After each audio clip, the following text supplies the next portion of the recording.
好，我是胡婉玲，欢迎收看新闻观测站特别专辑。那么520总统就职大典呢，是中华民国第3次的政党轮替，也是中华民国第1位女性元首的诞生。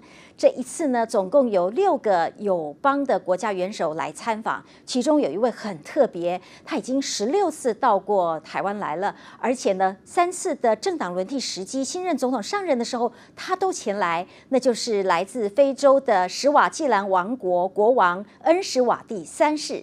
那么史瓦济兰在哪里呢？其实史瓦济兰是在南部非洲的一个内陆国家，它的周围为南非还有莫桑比克所包围。这个国家其实很小，大概台湾的1半大，但是风景很优美，所以有人称这个国家呢是非洲的小瑞士。那么史瓦济兰是什么样的国家？和台湾有什么样的关系？我们接下来透过一段影片来为各位介绍。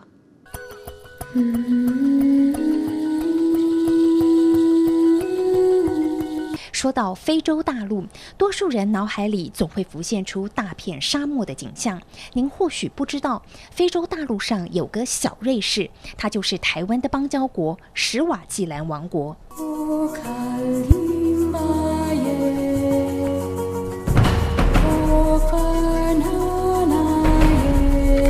顺着非洲地图看下来，找到最南方的南非后，可以看到南非东北角有个小国家，它就是史瓦济兰。史瓦济兰面积为17368平方公里，将近台湾的1半大，首都在墨巴本，全国人口只有129万，相当迷你。史瓦济兰北西南3面都与南非交接，只有东北角与莫桑比克接壤，是非洲大陆上最小而美的内陆国家。I'm loving this country. Like I'm loving it. 史瓦济兰在19世纪曾是英国托管的属地，1968年9月6号独立，当天就与我国建交，两国渊源深厚。它是世袭君主统治的王国，国王恩史瓦帝3世曾多次来台访问。根据世界银行的资料，史瓦济兰的经济属于封闭型经济，对南非依赖很深。2014年，国民生产毛额为34亿美元，国民平均所得将近4000美元。 We are a very small country, but we believe that there is an opportunity for us. 史瓦济兰是个农业国家，人口80%以上务农为生，农作物有棉花、玉米、烟草、甘蔗、花生等，外销以蔗糖、木材、纺织品和柑橘类水果为主。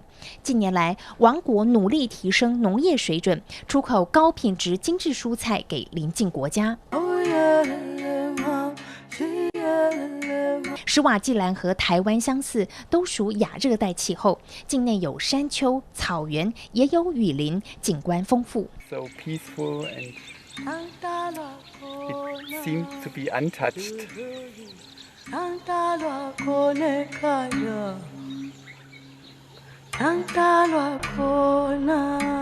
史瓦济兰观光资源相当丰富，健行、泛舟、骑马、赏鸟应有尽有。搭吉普车探访野生动物是相当受欢迎的活动。而虽然国家小，但节庆不少，从年初的丰收节一直到年底的勇士节，以热闹的歌舞让人一窥传统部族文化。8月底或9月初举行的芦苇节尤其具有知名度。 Your Majesty, welcome to Taiwan. Swaziland has always been a strong ally of Taiwan, and formal ties were established the same year as Your Majesty were born. And what are Your Majesty's feelings on the current relation between two countries? Well, I must say that since we established the relationship in 1968, during my father's time, it has been great.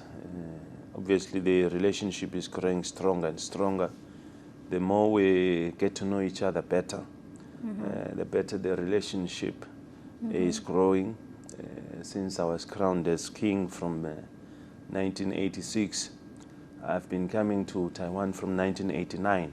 And the first trip I came here, I was well received, well looked after, and we had good cooperation from the government to private sector and so on, and all other aspects.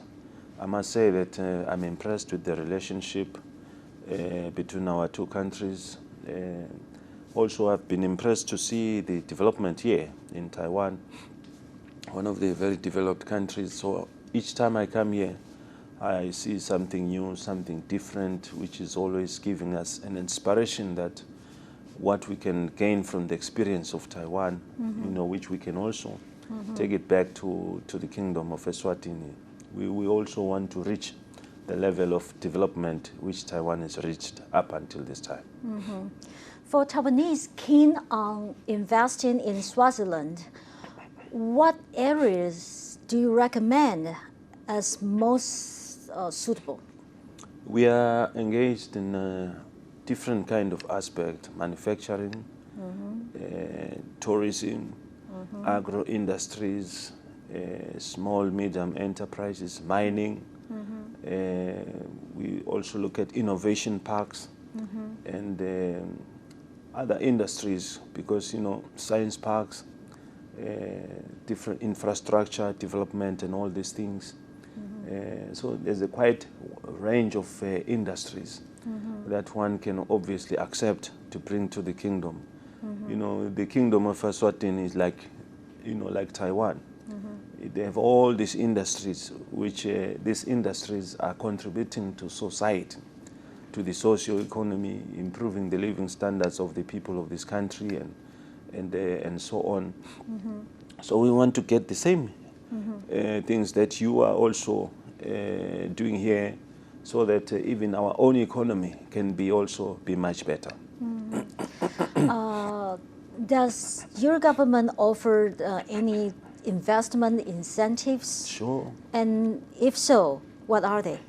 We have a number of incentives which we offer as a country to all potential investors.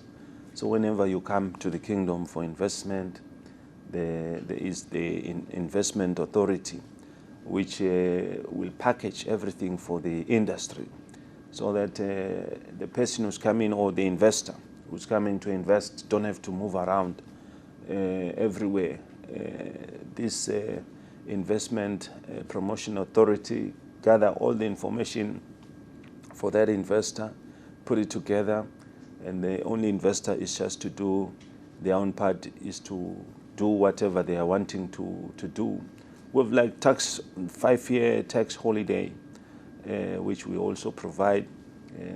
We also build a lot of factory shed for the companies that, if you want to establish whatever company, we can build a factory shell for the company, and the company can then bring in the equipment.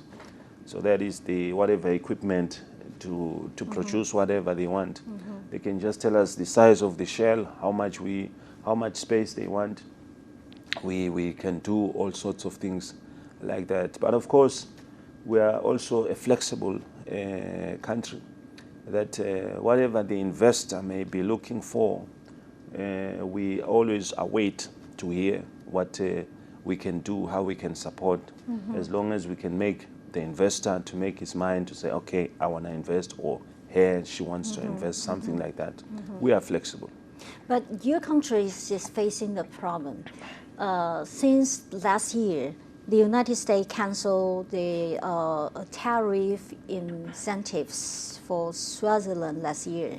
And how do you keep and attract the investors? The country Swaziland is trading with many countries in the world, in Europe, still in America. It's a certain portion. It's not that it's total cancelled, that we can no longer sell to America. We can sell to America, but at the world price market. The one you're talking about is the preferential price. So it's not that everything has been total cancelled. It's not even cancelled. It's been looked at the moment, because there are still some discussions which are going on between the two countries, and pretty soon all that will be something of the past. But in terms of trading with America, Europe, Asia, you name it, Taiwan, and so on, the country Swaziland can do so without any difficulties. we are interested in some other areas as well. In terms of advancing relation between Taiwan and some other African nations, what assistance can Swaziland offer Taiwan? Well, Swaziland is there because as a partner with Taiwan. We've been a partner from a long time now. The relationship is strong. We are in a better position to move together and then to go to the other African countries to make an appeal for the Republic of China and Taiwan to say there is a country which has demonstrated first at home with over 23 million people, which it has taken good care of very well. And now, you know, the country is able to transfer the technology and all the experience that you have mastered over many, many years. So now you want to work with Africa, like the rest of the world. The rest of the world is working with Africa, and Taiwan too wants to contribute in that. And I think if we partner together, we can work together to go around and promote the aspirations of Taiwan. Okay. Swaziland is affectionately referred to as the little Switzerland of Africa. That means you got beautiful sightseeing. Yes. And what are your plans for promoting tourism in your country? Yes, indeed. The reason why we are called the Switzerland of Africa is because if you remember in the old history, when there was the World War II, Switzerland was one of the countries which was very neutral to the situation. So the kingdom of Eswatini is also in that position. That's why we are referred to be the Switzerland, because since there's been many challenges in that region in Africa, we've always not been at war, so we've always been very neutral in this case.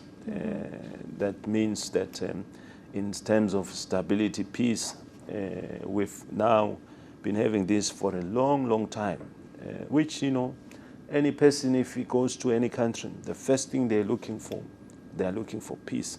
Is it safe? And so on. And we guarantee that.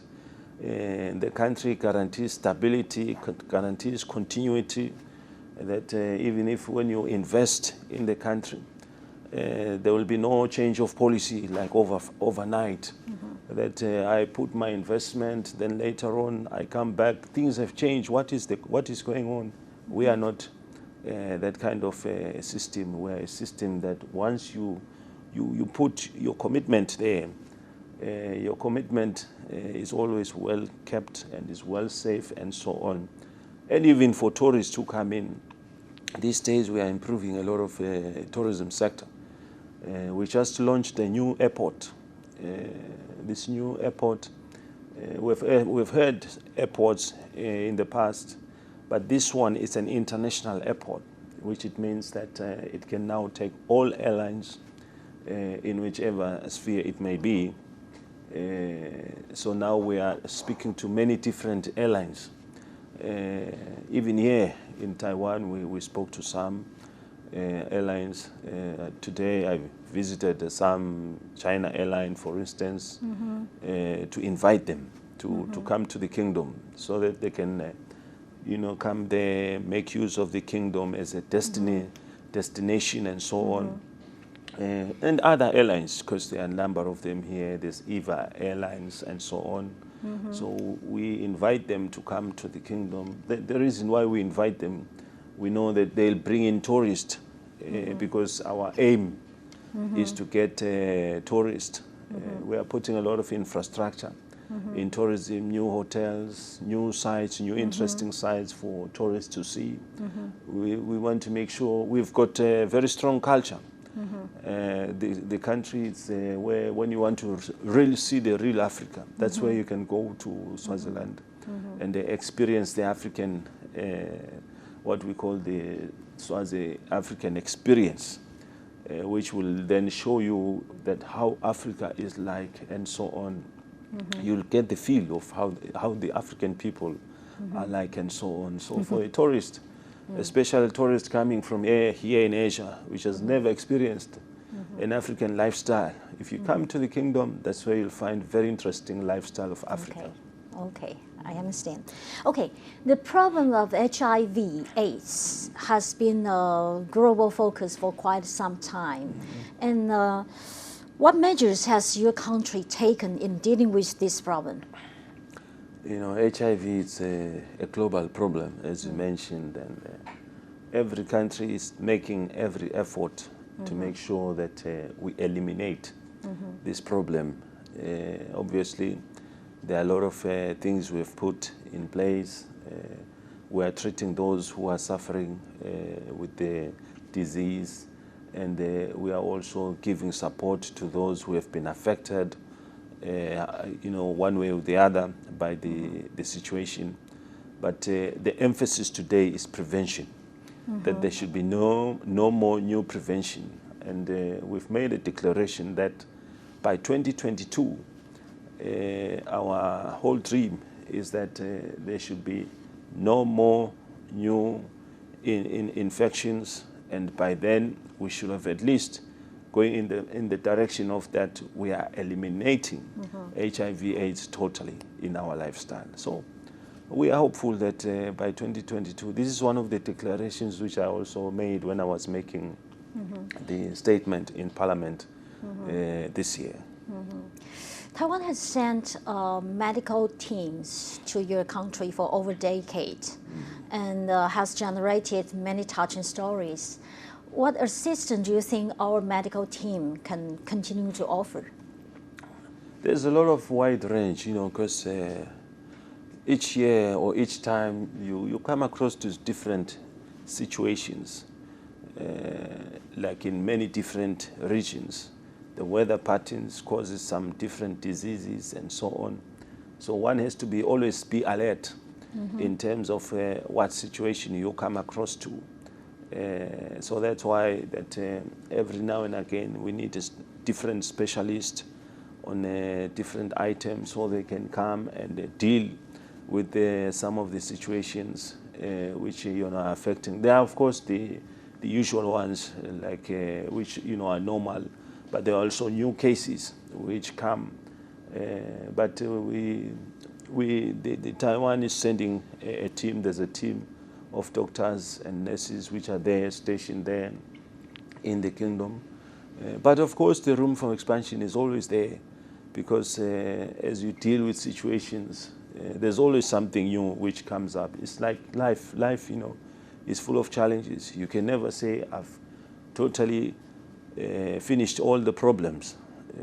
You deal with one problem, the next day there is another problem. The same thing with doctors. You send a team, they may be there doing their utmost best, but there's always something new that you have to deal with. Okay.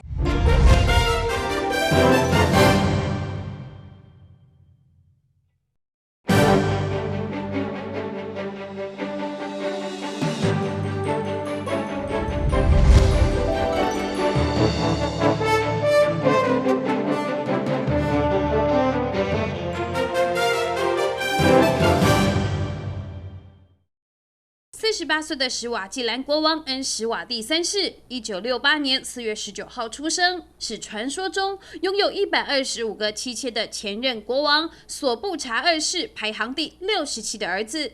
恩史瓦帝三世出生几个月后，史瓦济兰就脱离英国正式独立，而同年，史瓦济兰也与中华民国正式建交。14岁时，老国王驾崩，史国传统独立议会选出了马科赛蒂为王子担任新王。但是，直到马科赛蒂维完成英国谢伯恩国际学校学业，18岁返回史国，才于1986年4月25号接受加冕登基，成为恩史瓦帝三世。Continue promoting and sharing the good information that you continue to share, and not only with Bengosi and those who are coming from the kingdom, but also with the rest of the world. 2005年，恩史瓦蒂三世来到台湾，除了拜会政坛领袖，这一回还与太太一起前往台北实践大学，探视就读国际企业管理系的儿子王子班科西。父子海外相聚，流露出的亲情让人动容。其实屈指一算，史王造访台湾次数高达16次。2000年5月20号，恩史瓦蒂三世不但参加了前总统陈水扁就职典礼，还在典礼上代表嘉宾致答词。We should also like to applaud the peaceful manner of those elections and the way in which the people of the Republic of China accepted the first transition of government in her history. 2004年，阿扁前总统连庄动算，恩史瓦蒂三世也再度赶来见证台湾的民主与进步。2008年，中华民国再度政党轮替，史王也没有缺席。先是与陈前总统握手告别，再与刚上任的马前总统伉俪致意。史瓦济兰与台湾互动热络，可见一斑。不过，不止史国皇室频繁来台。2014年，前总统马英九出访史瓦济兰时，恩史瓦蒂三世也热情接待，两国元首一起跑步，一起伏地挺身，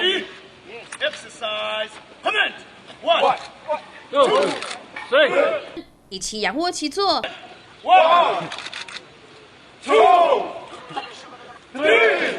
一起狂秀健壮体格。史瓦济兰是目前全非洲唯一一个绝对君主体制国家，因此恩史瓦蒂三世拥有绝对统治权，可说一人肩负国家兴衰重任。而史瓦济兰也是全非洲少数还实行多妻制的国家。草原上少女们载歌载舞，这是史瓦济兰每年8月都会登场的重头戏——传统芦苇舞。节庆目的原是鼓吹女孩们在婚前保持贞洁，并宣导防治艾滋病。不过近年来，这项特殊节庆竟也成为观光活动。I learned that there are lots of girls, yeah, and they're enjoying the dancing with the king.And that the king's going to choose their wife. 按照老国王创下的老规矩，恩史瓦蒂三世也常在芦苇舞仪式中挑选妻子。在位30年，他已经拥有至少15名妻子和30名子女。尽管常被外界认为多妻体制不符合时代潮流，种种作为为人诟病。不过，恩史瓦蒂三世显然更加重视史瓦济兰的传统文化。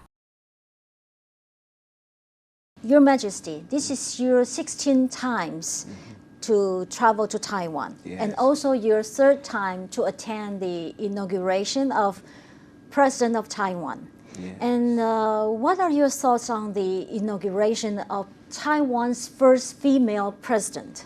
Well, I must congratulate Taiwan, for having chose a woman to be the president. Many nations these days have placed emphasis that we surely have to give support and give recognition to the women. Mostly, many people would complain around the world that it has always been the man who has always been, the president and so on. So Taiwan, of course, has taken the lead amongst many other nations in the world by putting a female president, and of course we congratulate the people. We are here in Taiwan to give our solidarity, our support to her, and we are confident that she will do all the people of Taiwan proud, and they will all be very proud for what they have done. That's all we can say, that well done, and we say congratulations. Have you ever met President Tsai before, and what's your impression of President Tsai?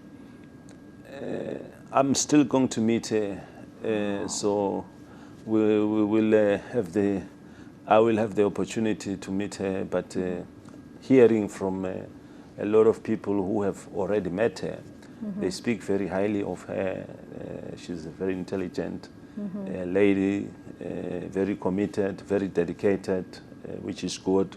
So I think I'm still looking forward myself to actually meet her. All previous presidents used to visit your country. So will you invite President Tsai to visit your country as well? Of course. This time? Of course, I will extend an invitation to her once she has fully established, settled down from the commitments of being a president. When time is available, it will be, of course, our pleasure to receive her in the kingdom, like the other president which we have received in the past. In that way, that's a way of promoting the good spirit and the relationship which happily exists between our two countries. Your Majesty, during this trip to Taiwan, are there any special, particular places you would like to visit? Well, all places that are here are always very interesting. You always see something different, something new, and when you visit an area, there's something you learn from the area. It's like visiting a person. You meet this one, you meet that one. Every person is different, and there's always something new that you learn from that person. So I'm forever looking forward to going visiting different places in Taiwan, because there's always something interesting for me to learn. Okay. If I'm not mistaken, your son, Prince Bankoshi, is also studying in Taiwan recently. Yes, indeed. At Shijian University. That's correct. Would you like to tell something about him to us? Well, I'm sure he can do better how he's studying there, but all I want is for him to study and study, properly, dedicate himself to the work. The expectation from us in the kingdom is that he will come back with degrees or masters or whatever, but gain more experience from here in Taiwan. That's the most important thing. Prince Bankoshi majors in business, international business. And did he choose his own major, or you choose for him? No, all the children, they look at what they are good at, their profession and so on, and then they specialize on that one. We can only give advice that this is good, and then a person has to see where the person is actually good. Because you may say do this only to find that it's not something perhaps which it's in the interest, but it's a person who must make the choice that this is what I can do and do it professionally. How many sons do you have currently studying abroad? Well, I have quite a number of them. Okay. Yes. Take some example to what country? There are some in Europe, some in the Middle East, some, of course, in Swaziland, and so on. And do you already have a successor in mind? We never discuss success at this moment. Oh, too early. Yes, it's only within the Swazi circle how the successor is going to take place. But while the present king is there, it's not an issue to be discussed. Okay. And like in Taiwan, in global area, and there are many female leaders emerge. And is it possible one of your daughters might succeed you to the throne one day? That will be the inner circle to decide. It's not for me to tell them. Okay. The throne is usually, discussed by the inner circle. Okay. So we leave that one to the inner circle for them to make that decision. Okay, but because many people are curious in the life of the royal family, would you like to talk about something about being a king? You see, the beauty of the Swazi royal family is that the king, he rules, and he rules with his mother. So there is the king and the queen mother, which both they are ruling the country, which is something very unique in many, many worlds. Every world is only one person, but in the kingdom of Eswatini, it's two. It's the king and the queen mother. So the ladies too have got a role already as we are speaking. which they are playing in the country. Like now, I am here in Taiwan. The Queen Mother, she's there in Swaziland. She is ruling the country. Since you're here in Taiwan, would you like to say some words to the audiences, Taiwanese audiences here? Well, I'm very happy to always to be here in Taiwan. I'm always humbled by the warm welcome which I always received from both the government and the private sector. Wherever I go, the smile I see in the faces makes me feel so happy and always feel welcome. And that's why I want to keep coming back here and to meet all the people of this country. But of course, I want to wish all the people of Taiwan a lot of success in all their aspirations that they wish to achieve. Okay, that's fine. Thank you. You're welcome. Thank you, Your Majesty. Thank On behalf you. of FTV, I would like to express our appreciation for you accepting our interview. Thank you. You're and welcome. Wish you a successful trip to Taiwan. Thanks a lot. I Thank you. appreciate it. Good. Thank you. All right. Wonderful.